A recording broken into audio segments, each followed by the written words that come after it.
Bueno, buenas tardes a todos, gracias por sumarse. Hoy estamos en presencia de una doctora que es, además de muy buena persona, es una excelente profesional, que es Gisela Enz, que es uróloga, muy especializada en enfermedades desmineralizantes. Así que bueno, vamos a aprender y vamos a charlar todas las dudas que tengamos para poder interiorizarnos, ¿eh?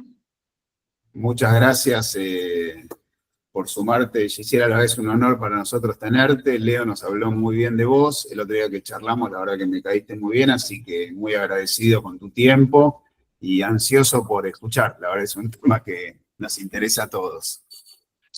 Bueno, muchas gracias por la presentación y sobre todo gracias por organizar estas charlas, Gastón, Leo y a todo el equipo, porque me parece que es una buena manera de aportar información, tratemos de que sea información clara y de que le pueda ayudar a muchas personas a mejorar su calidad de vida. Así es. Vos me decís cuando te paso de página. Bueno. Eh, armé un pequeñísimo PowerPoint como para hacer una guía y para hacer un disparador de la charla, porque bueno, una pregunta que puede surgir es qué tiene que ver una uróloga con esclerosis múltiple. Eh, para los que no, por ahí, o que no conocen, o que no están, no tienen a nadie cerca con el diagnóstico, o por ahí hay personas que tienen el diagnóstico y no tienen ningún problema urológico, pero bueno, en la charla les voy a explicar qué puede pasar en la vejiga o en el control de la vejiga cuando hay alguna alteración neurológica, por ejemplo, en el caso de la esclerosis múltiple.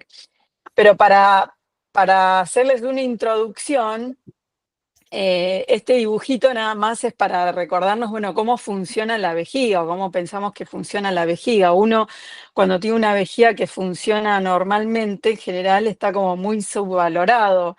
Uno ni se pregunta la complejidad que hay detrás de que la vejiga almacene la orina o que vacíe la orina en el momento adecuado, en el lugar adecuado.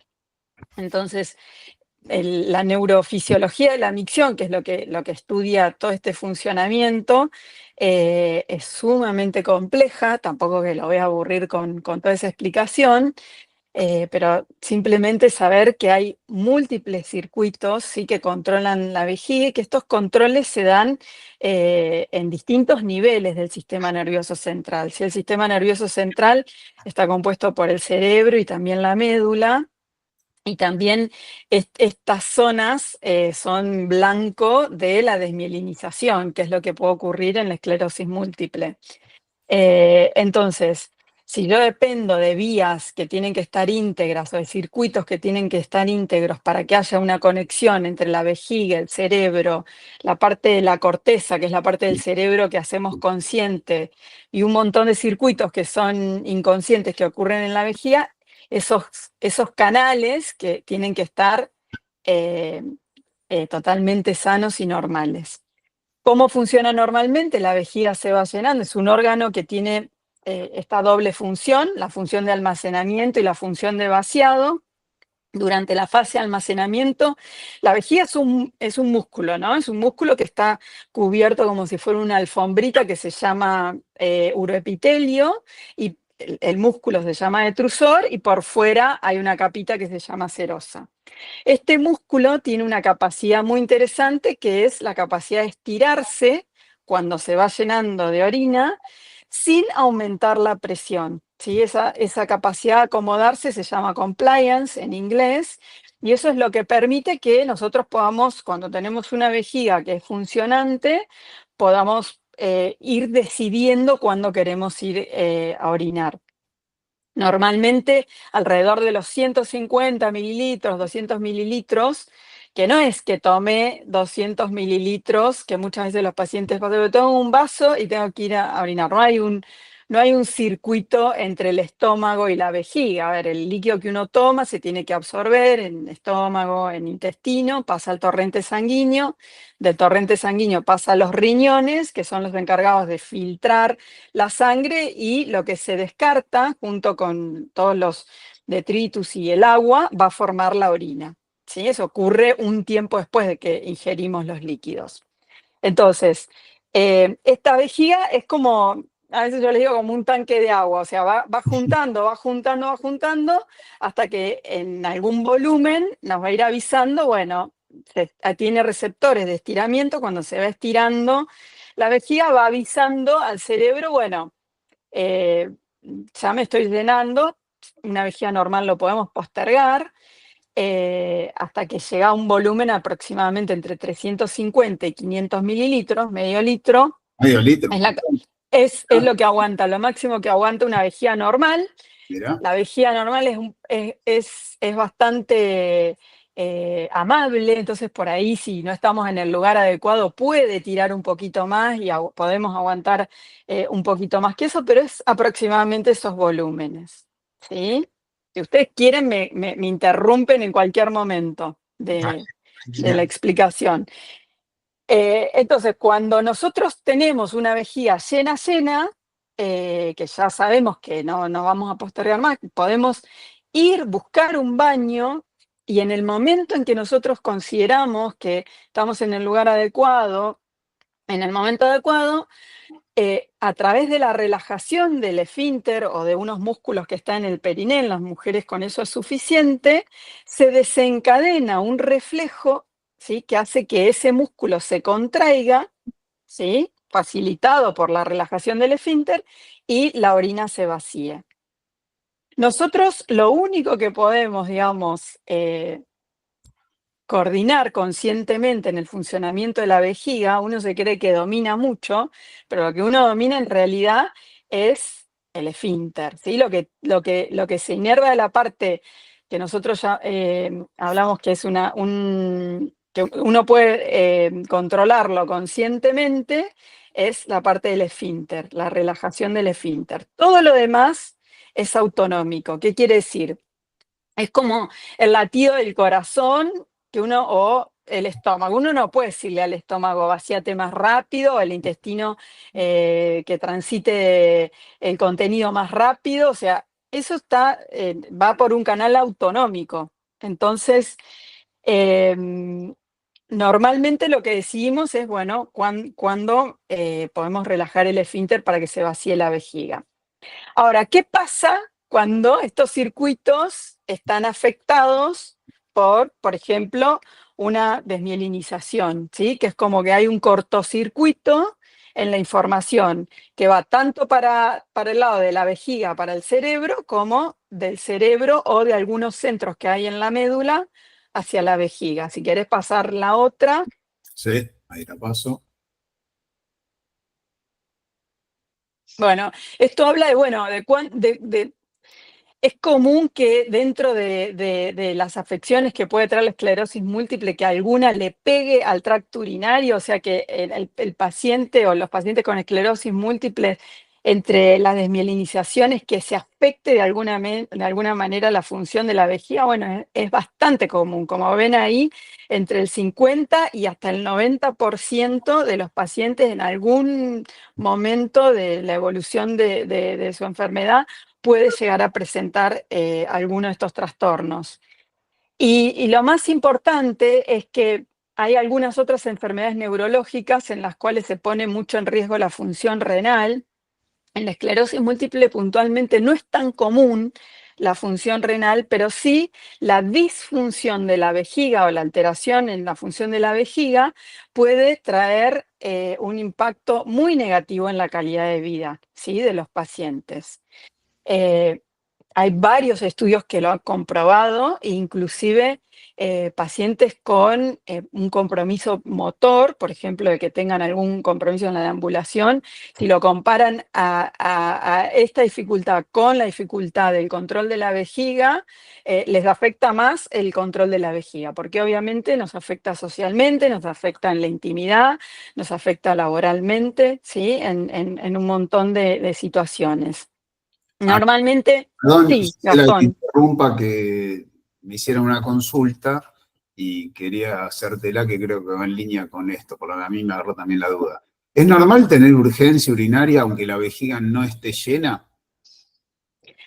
En el contexto de la esclerosis múltiple puede ocurrir, ¿Sí? ¿Por qué? ¿Qué pasa? Hay una anomalía en cómo se transmiten los impulsos nerviosos y con muy poquito volumen, la vejiga hace una contracción que le llamamos contracción involuntaria y esa contracción aumenta la presión y nos hace tener la sensación de que tenemos que salir corriendo al baño.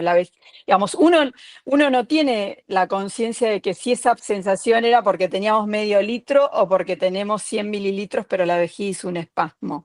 ¿Sí? Se llaman espasmos o contracciones. Entonces, cuando hay un mal funcionamiento, sí, podemos tener este síntoma y de hecho es el síntoma más frecuente, ¿sí? Del cual se quejan los pacientes con esclerosis múltiple. Muy, muy rara vez, pero a veces sucede, es el diagnóstico inicial, ¿sí? Por ahí alguno que esté escuchando la charla puede decir, uy, sí, antes de que me diagnosticaran yo había empezado con urgencias miccionales, que es esto que vos decís, Gastón, esta necesidad imperiosa, impostergable de tener que orinar, cuando normalmente dijimos que uno puede postergar la micción algunos minutos. ¿Mm? Buenísimo, gracias. Bien, y si quieres pasamos la otra para explicarles, bueno, cuáles son los síntomas más, digamos, ¿de qué depende primero? ¿De qué depende de que si tengo un diagnóstico de esclerosis múltiple tenga algún trastorno en la vejiga? Bueno, depende un poco de la edad, depende de hombres, mujeres, es un poco más frecuente en las mujeres, del tiempo de evolución. Desde el diagnóstico vimos que alrededor de los 10 años, entre el sexto y el 10.º año, es más frecuente que haya alguna de estas alteraciones, del tipo de esclerosis múltiple que tenga, si es progresiva o no, y nosotros, o los neurólogos usan una escala que se llama EDSS, no sé si alguna vez se las mencionaron, que tiene que ver con un poco con la secuela motora, y esto también viene asociado con los síntomas urinarios, ¿sí? Y si querés pasarme la otra, les cuento estos síntomas, ¿sí? Entonces, lo que vos me preguntabas, Gastón, recién, es sobre la urgencia, ¿sí? Estas Claro, ganas de tener orinar. Es el síntoma más frecuente, mira, ¿sí? Eso Asoci- también, y perdón, Gisela, a la noche por ahí también te pasa, digamos. No solamente durante el día, puede ser nocturno también. claro, cuando esto aparece de noche y vos Ujú. te despertás del sueño, o sea, la causa del despertar es que te vinieron ganas de golpe de orinar, se llama nocturia, ¿sí? Que está anotado ahí, ¿sí? Entonces, la urgencia, la frecuencia es esto, tengo que ir al baño 20 veces, o sea, voy a tomar un café con alguien y la otra persona no fue ni una vez y yo fui 3, ¿sí? Esto es frecuencia, ¿sí? A veces esa urgencia, esas ganas imperiosas, me hacen correr al baño y a veces por más que yo me apure, no llego. Y hay un pequeño escape de orina. A veces pequeño, a veces un poco moderado, otras veces un poco más grande. Bueno, ese escape, como está, digamos, precedido por esta sensación de urgencia, nosotros le decimos incontinencia de urgencia, ¿sí? Y si pasa durante la noche, le llamamos enuresis, ¿sí? Estos son los síntomas más frecuentes. La mitad de los pacientes que se queja de algún trastorno urinario, ¿sí? Se queja de alguno de estos. Pero también puede haber otros síntomas, que si me pasas el otro slide, se los muestro, ¿sí? para que se contigo. Que tienen que ver ¿Esto? con eso, ¿sí? Que tiene que ver con otro problema que puede pasar en la vejiga, que no es con que la vejiga se contrae, como que de un momento para el otro, no importa qué volumen, decide contraerse con fuerza, que eso nos va a dar lo de recién. Puede ser que la vejiga pierda fuerza y no tenga esa capacidad de responder a nuestro deseo de orinar. Muchos por ahí se van a identificar con esto. Tenía unas ganas de orinar bárbaras, me apuro, dejo lo que estoy haciendo, llego al baño y ya se me fueron las ganas, ¿sí? Eso se puede ser porque hubo un espasmo que vino y se dio, y bueno, después hasta que no venga el otro espasmo no lo vas a volver a sentir, y hay veces que cuando te sentás cuesta empezar a orinar. Y eso puede ser porque hay alguna falla en la conexión entre esto que pasa en la corteza, o sea, que es nuestro deseo de relajar el esfínter y de desencadenar la micción, y la respuesta que nos puede dar la vejiga. Cuando la vejiga no responde, le decimos vejiga hipoactiva, ¿sí? Porque no responde, no se contrae para vaciar cuando nosotros queremos vaciar, ¿sí? Eso puede dar algunos síntomas como que el chorro empieza y se corta, tengo que hacer fuerza, me queda la sensación de que no vacié del todo, tengo que esperar un rato ahí hasta que me vienen las ganas, ¿sí? Por más que pareciera que siento que tengo la vejiga llena, tengo que esperar un rato. Y a veces esto de hacer la fuerza, y a pesar de que hago fuerza, el chorro sale débil, ¿sí? Interesante. Esto en general pasa o por esto porque no tiene fuerza o porque hay una discoordinación. Obviamente, si yo aflojo el esfínter, la vejiga se contrae y vaciamos. Hasta ahí estamos bien, ¿sí? Si yo aprieto normalmente, porque estoy en la fila del súper y no puedo ir a orinar y aprieto, la vejiga entiende esto, que no es el lugar, y se relaja, ¿sí? ¿Qué pasa a veces cuando tenemos un problema neurológico?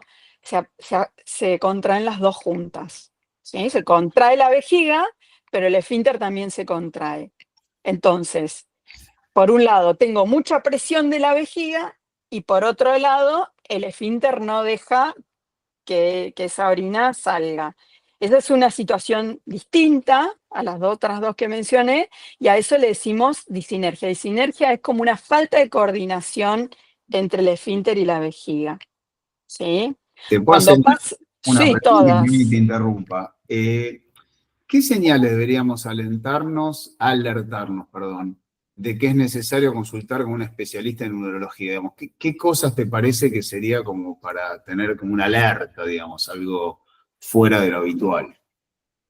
Bueno, estos síntomas que no son comunes, es una causa suficiente, ¿sí? Si me cuesta orinar o si me cuesta aguantar, ¿sí? Y después hay otras causas, como por ejemplo, si tengo infecciones repetidas, ¿sí? Que puede ser una causa agregada. Bueno, si orino con sangre, independientemente de que tenga un problema neurológico o no, ¿sí? O si veo que me arde en el momento que orino, ¿sí? Si hay alguna de estas dificultades. Y en relación con esto, ¿qué estrategias te parece, ¿no?, que se podrían usar en casa para prevenir infecciones urinarias recurrentes? Bueno, primero tendríamos que ver qué está pasando en el tracto urinario, ¿sí? Entonces, nosotros, los urólogos, normalmente tenemos que estudiar a ver si esta vejiga, porque no tiene fuerza para vaciarse, le quedó mucho resto y el resto ahí de orina en la vejiga queda como un caldo de cultivo, y esa puede ser la causa, ¿sí? En general, vamos buscando cuáles son las causas que puedan generar la infección. Entonces, en un paciente, por ejemplo, que tenga alguna de estas afecciones, lo ideal es ver, bueno, de cómo las resolvemos. Si quieren, en algún momento hablamos de cómo se pueden resolver, ¿sí? Por ejemplo, cuando no puedo vaciar la vejiga. A mí Perfecto. me interesa también hacer una pregunta. Sí, Alicia, Sí, te explico. Yo tengo secundaria progresiva hace más de 20 años. No camino hace más de entre 10 y 15 años. Y tomé la decisión, justamente por no poder ir al baño, de usar pañales. Últimamente vivo en la cama por una cuestión emocional también, me cuesta mucho levantarme, bueno, por distintas cuestiones. Pero al usar pañales, estoy siempre con picazón y con bastantes problemas, por lo cual me gustaría tomar algún tipo de consulta. El problema que hay es que además de medir 1,80, soy grandota, estoy gorda, y al no caminar el ir a un consultorio ginecológico es todo un problema. Y no se consigue ginecólogo a domicilio. Mira vos, qué falla grave. Yo Ujú. conseguí porque mi nuera me mandó a alguien en una oportunidad, pero no he conseguido de nuevo. Eso es un temón. En Ujú. mi caso, yo Pregunta, tengo Giselle, que pagar. consultas virtuales, ¿hay que vos puedas manejar? Se pueden, sí, se pueden hacer, conmigo, o con cualquier, con otros profesionales, o sea, no necesariamente, pero se pueden hacer, ¿sí? ¿Hacer, Eh, hacer qué? Que no escuché. Una consulta consultas virtual. virtuales, ¿sí? Lo que pasa es que con la No, consulta virtual tiene la limitación de que uno puede conversar con el paciente, pero uno no puede examinar, ¿no? no, pero la idea es que alguien me examine. Claro, sí, sí. Es posible que no haya un profesional que venga a dormir. Yo estoy dispuesta, ya llamé a OSDE, ya averigüé. Yo estoy dispuesta a pagar en todo caso, pero no puede ser. Habría que evaluar con cada prepaga a ver cómo lo tienen organizado, Claro, Alicia. ahora, yo lo que iba era, en este momento me hice estudios y no tengo infección urinaria. Ujú. Igual tengo trastornos. Entonces, con una visita médica eso se puede ver.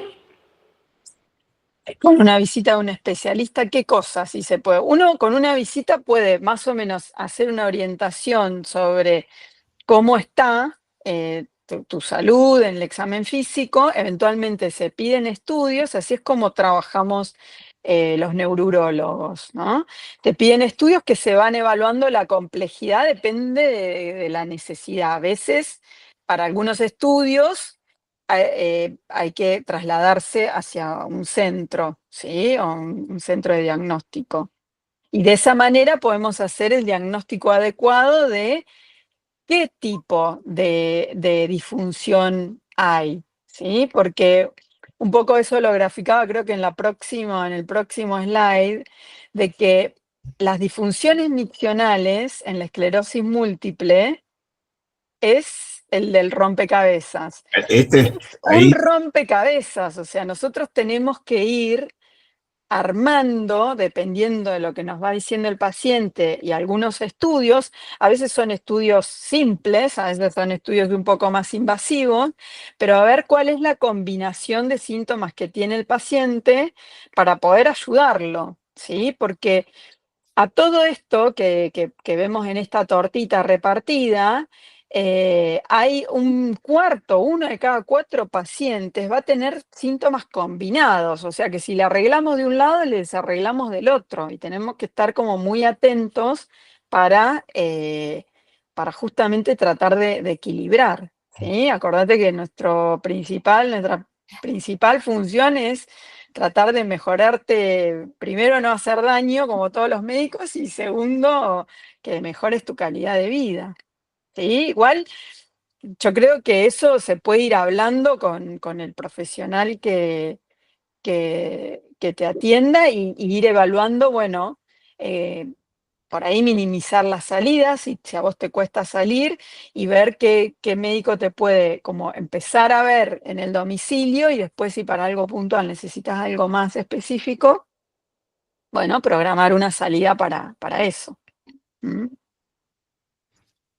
te hago una consulta, Gisela. Escuché algo Sí, de urodinámicos. ¿Qué es estudios sí. urodinámicos? Sí, ese estudio tiene muy mala prensa, pero bueno, es un estudio que para nosotros es de muchísima utilidad, porque es un estudio a través del cual nosotros podemos valorar la función de la vejiga, ¿sí? Parece es un estudio que tenemos que poner unos catéteres muy finitos en la vejiga y un catéter en el recto, y lo que hacemos es medir justamente qué pasa cuando le vamos llenando de líquido a la vejiga y vamos viendo qué pasa en esa vejiga, si aumenta la presión, si ese aumento de presión va a generar una pérdida de orina.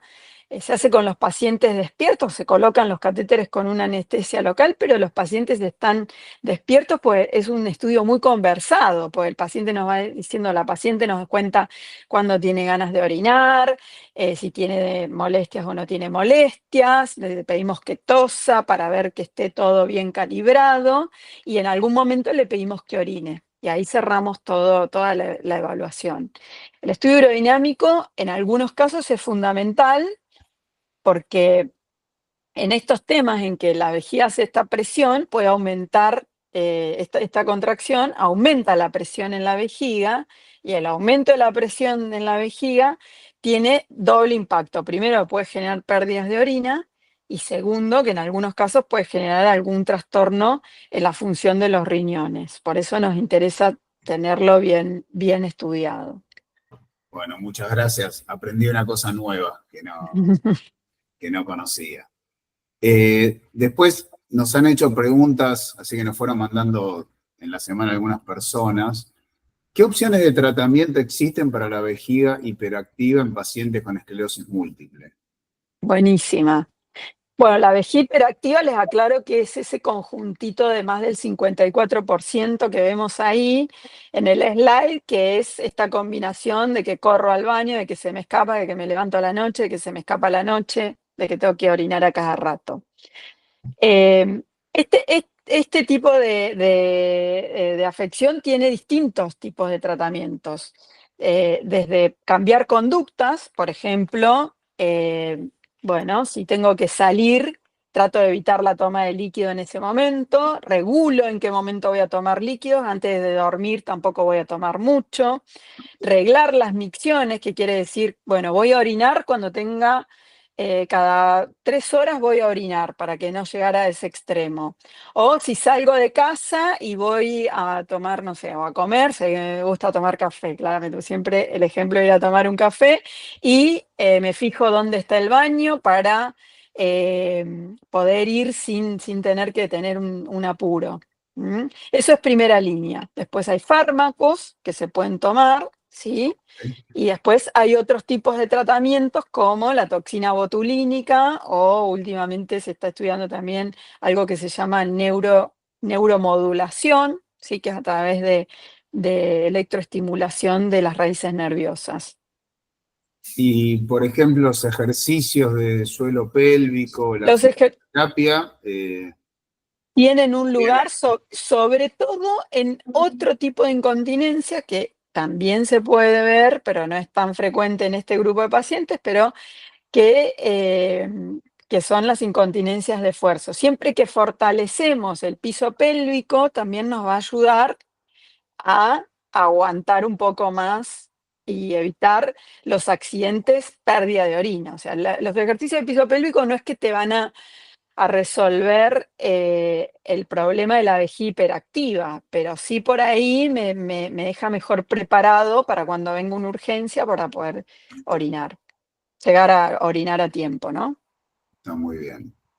Y después, por ejemplo, vos que estás muy al tanto de las novedades, si hay algún trabajo de investigación que te parezca relevante o algún tratamiento nuevo, aunque sea que esté bajo En investigación. el mundo hay algunos estudios en curso, sobre todo para el tratamiento con la neuromodulación, que es esto que te digo. La neuromodulación lo que hace es, se implanta un electrodo, ¿sí? en la parte sacra, en la parte de abajo de la columna, digamos, que es de donde sale el nervio que va a inervar los nervios que van a la vejiga, de esa raíz, ¿sí? Entonces, sobre ese tipo de tratamientos hay estudios interesantes en curso en el mundo. No tenemos una rama en Argentina.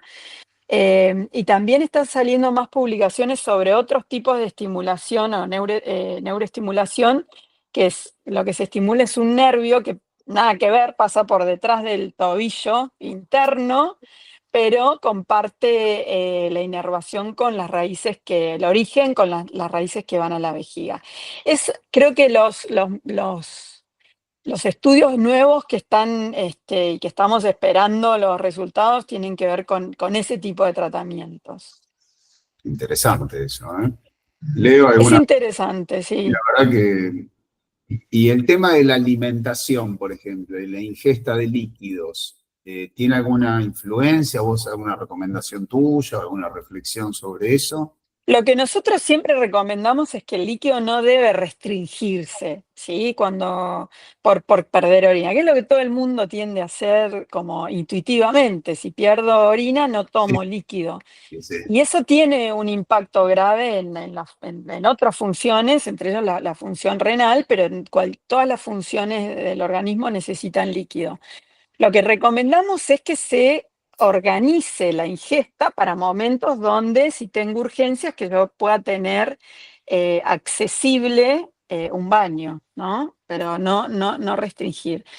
Y después tratar de evitar algunos alimentos que pueden ser irritantes, ¿sí? Como el café, el alcohol, ¿sí? Para algunos los cítricos, ¿sí? No todo el mundo tiene también digamos, la misma respuesta a estos alimentos, pero en general alcohol, café y picantes son irritantes de la vejiga.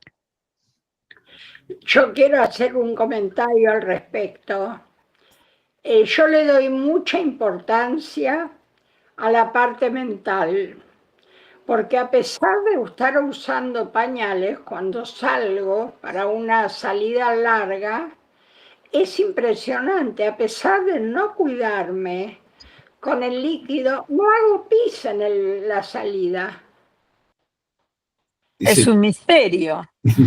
No sé si es un misterio o es un miedo interno. Sí, en realidad, como yo les contaba antes, Alicia, esa parte de la función de la vejiga, cuando vienen los espasmos, primero hay que ver, yo no te puedo hablar de vos puntualmente porque no te conozco, no sé datos que necesitaría para hacer un diagnóstico. Pero esa parte de la función de la vejiga, como que se escapa un poco a nuestro control consciente. Nosotros podemos controlar de apretar el periné y que no se escape el pis.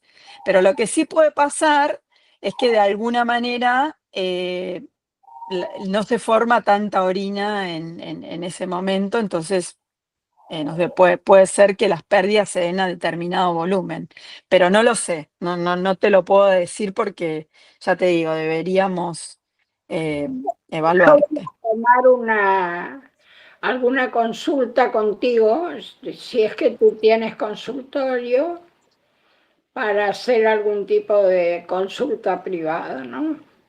Cuando vos gustes, bienvenida. Gisela, si te parece, podemos entrar a un tema quizás un poquito diferente. Va, Yo no sé. iba Sí, a plantear que hay mucha gente que me consultó en la semana por el tema de la sexualidad, si también podemos tocar algo, estaría bueno. Me da sí, mucho miedo a veces hablar de esos temas. bueno, sí, fundamental, ¿sí? Primero porque es un tema, digamos, cuando uno recibe un diagnóstico como por ahí el esclerosis múltiple, uno empieza a reacomodar prioridades y en general este tema, que es un tema tan importante para la calidad de vida, se suele guardar en el último cajón, al fondo de todos los papeles y no se revisa, ¿sí? Y uno empieza a alimentarse de demonios internos o de mitos o de fantasías y todo eso termina jugando en contra a la hora de por ahí tener un encuentro de intimidad.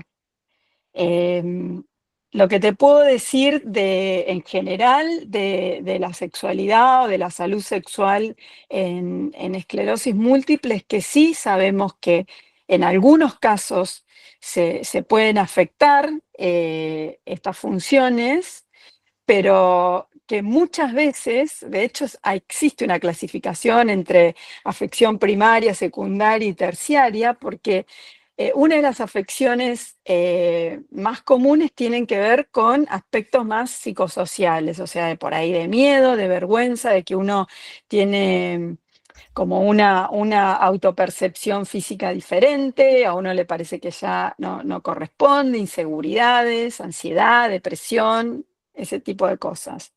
Por otro lado, hay sí hay algunos aspectos indirectos de la enfermedad o del curso de la enfermedad que pueden afectar la sexualidad, probablemente el más importante es la fatiga, ¿sí? A veces la espaticidad, a veces la propia incontinencia, la que estuvimos hablando, es una barrera, ¿sí? Para, para tener un encuentro sexual. Y por último, o sea, la primaria es el daño, digamos, o la afección directa, porque la función, digamos, la erección en el varón, la lubricación en la mujer, están, digamos, reguladas tenemos que tener digamos, la inervación intacta para que funcione. Entonces, en alguna manera se puede comprometer.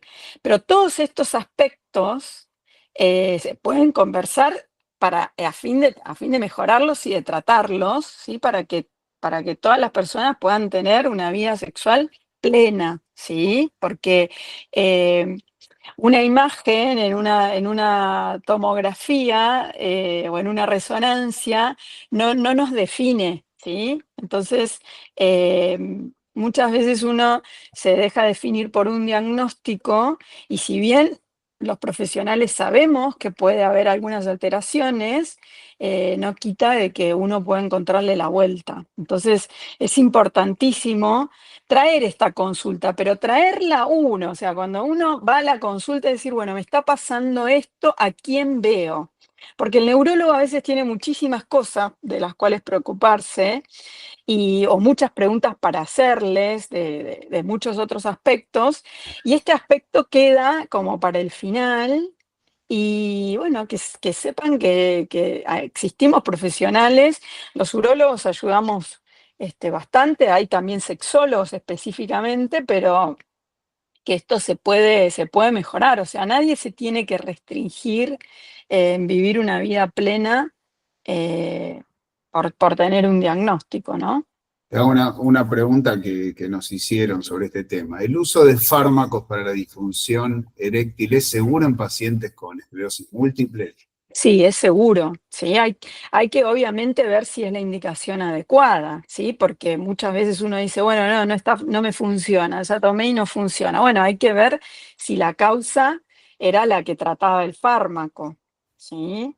Lo ideal es hacer una consulta, lo ideal, como todo, como siempre, es no automedicarse, porque cuando uno recibe la indicación médica, el médico ya vio que es seguro, ¿sí?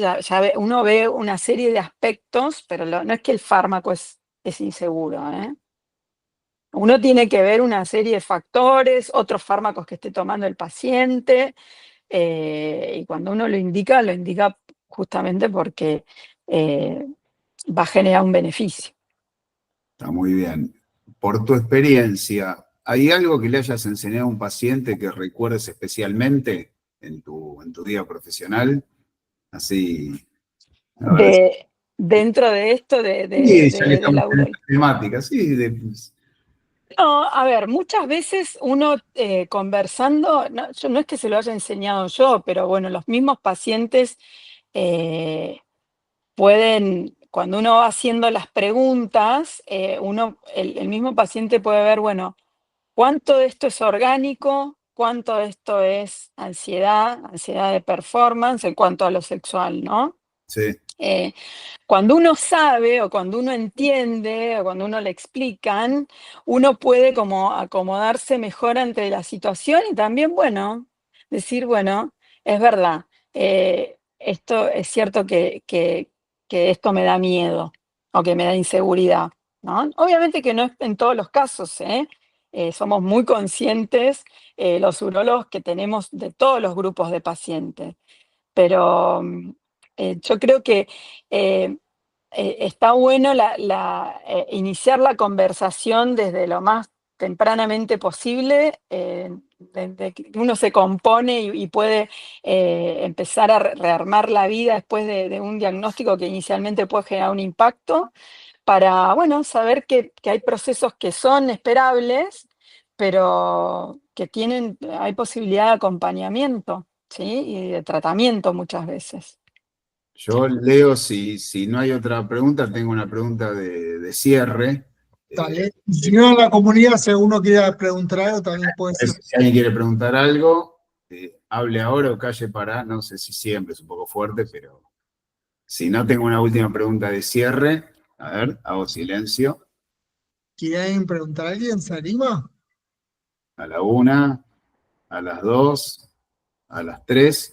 Si pudieras dar un consejo, un solo consejo a una persona recién diagnosticada en tu área de expertise, ¿cuál sería?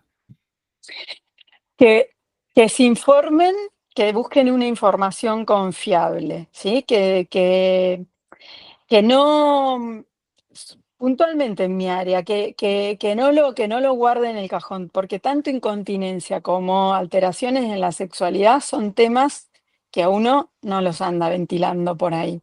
Trata No. de guardárselos y a veces demora muchos años en, en hacer una consulta. Entonces, que busquen información confiable y que busquen profesionales. Somos varios los profesionales que dentro de la urología nos dedicamos a pacientes con problemas neurológicos, ¿sí? Entonces,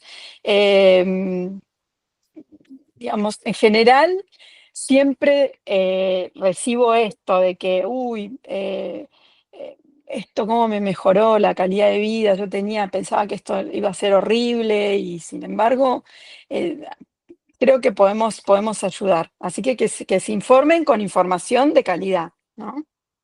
Está muy bien. Bueno, yo no sé, ando un poco sordo últimamente. No escuché un aplauso para Solo ahí. ahora. Ah, Muchas gracias, la no, verdad. gracias a ustedes por Así que, invitarme. Por lo Muy menos. Yo, doctora, yo soy Lucrecia, vivo en el sur. Estoy La Lucrecia. diagnosticada con esclerosis múltiple desde el año 2006. Y bueno, hace un par de años que yo empecé con el tema de las infecciones urinarias Ajá, y la doctora me derivó al al urólogo, perdón. sí. Y el urólogo, bueno, él me hace un tratamiento, pero me dice que estuve mucho tiempo, todos los meses, con una medicación hasta que después cesó, pero me decía que era un poco de lo mismo que me daban esas infecciones, porque yo no sabía de dónde venían esas infecciones urinarias. Me decía, te bajan las defensas y pasa todo esto. Eso Mm, era lo que me decía el urólogo. claro, sí. A ver, el tema de las defensas es un tema no menor, Mm. ¿sí? Pero después uno va buscando y tu urólogo seguramente va a hacer algunos estudios para ir Y buscando sí, a ver él me si hizo hay estudios, sí, sí, sí. algo más que se pueda hacer, ¿sí? En la vida te hablo en general, de las mujeres, todas las defensas en la zona genital también van cambiando porque hay un hito que se llama menopausia o perimenopausia que nos afecta indefectiblemente, nos afectará a todas las mujeres si vivimos lo suficiente, ¿sí? Y esto tengas o no tengas esclerosis múltiple, digamos, ¿entendés? Hay cosas que pasan en paralelo, o sea, que Ah, nos pasan en bien, bien. paralelo porque estamos vivos y no es por el diagnóstico, Ahora ¿sí? entiendo, Entonces, porque yo me hacía uno, todo un uno no, problema. uno no tiene que echarle la culpa de absolutamente todo lo que le pasa a la Claro, esclerosis múltiple, claro. ¿sí? Porque hay otras situaciones que van en paralelo en la vida y que por ahí pasa por ahí. Entonces, eh, de vuelta, como le decía Alicia, no sé tu caso en particular, pero bueno, yo pensaría abriendo el abanico, ¿sí? De vos, Lucrecia, una paciente con diagnóstico de esclerosis, pero vos también, Lucrecia, una mujer de tal edad y ver otro. Tengo Bueno, 55. bueno, ¿entendés? Hay otros factores que por ahí también uno debería contemplar y que por ahí ayudan, ¿sí? Claro, Al menos mirarlo todo y después, bueno, ahí sí vemos si claro, pudimos claro, revertirlo o no, una vez que claro, claro. miramos todo el Sí, yo panorama. creo que él debe haber hecho ese análisis, por eso después me pasaron las infecciones. Pero eso fue, Perfecto. digamos, lo que tuve yo así, digamos, con la cuestión De, del prólogo, tuve que consultar. Está muy bien. y cada tanto nos tienen que venir a ver. Sí, sí, sí. Sí, sí, Somos parte del equipo. Sí, sí. Está muy bien. Bueno, me Muchas parece gracias. mío ya Dale. casi una hora del tiempo de la doctora, ya Pobre, es un la lujo. doctora está cansada, pobre, tuvo La mucho. atacamos con muchas preguntas, así que estuvo buenísimo. Todas muy buenas, muy buenas. Así que Alegro. gracias por todas.